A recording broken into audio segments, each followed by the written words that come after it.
know that there's an opportunity at the community provider level Mhm. to cyber posture. I mean, how do they get started? I mean, how do they, once somebody recognizes, okay, maybe my cyber posture has not been up to snuff to this point, Mhm. uh, sourcing to a third party, they've told us everything's good. I think everything should be good. Mhm. Where do we go from here as a practice owner, as a practice administrator, recognizing that I've got opportunities for improvement? Uh, Well, first thing, I think you've got to do a vulnerability assessment. Assessment of everything you've got in your infrastructure and going through and simulating where, a professional will come in and simulate different types of attacks to understand what your exposure is, identify those, and then provide you with an opportunity to address each one of them in a bespoke manner. That's to mhm, me, that's the simplest first thing that you can do.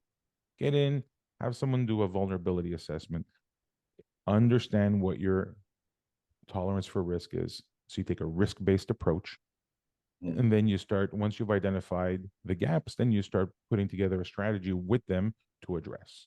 And there's a lot of different tools and techniques that you can have in play to be able to address the various scenarios that will come up and the various gaps.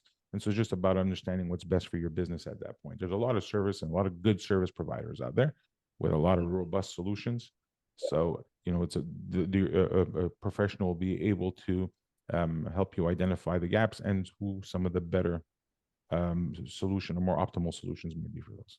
When we're talking vulnerability assessments, to me, you've got to bring in someone that is third party, someone. So having the fox watching the hen house is never a good idea when it comes to cyber, or at least attesting to or identifying what your vulnerability looks like.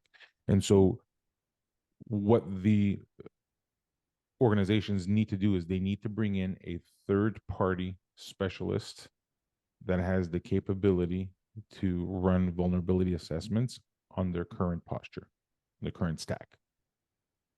That's the first thing. So going to their existing service providers and say, hey, can you run a vulnerability assessment for me and tell me where our gaps are and how that's looking? It's not that they have any ill intention. It's just it's like, when you're doing quality assurance on your own product, that doesn't work.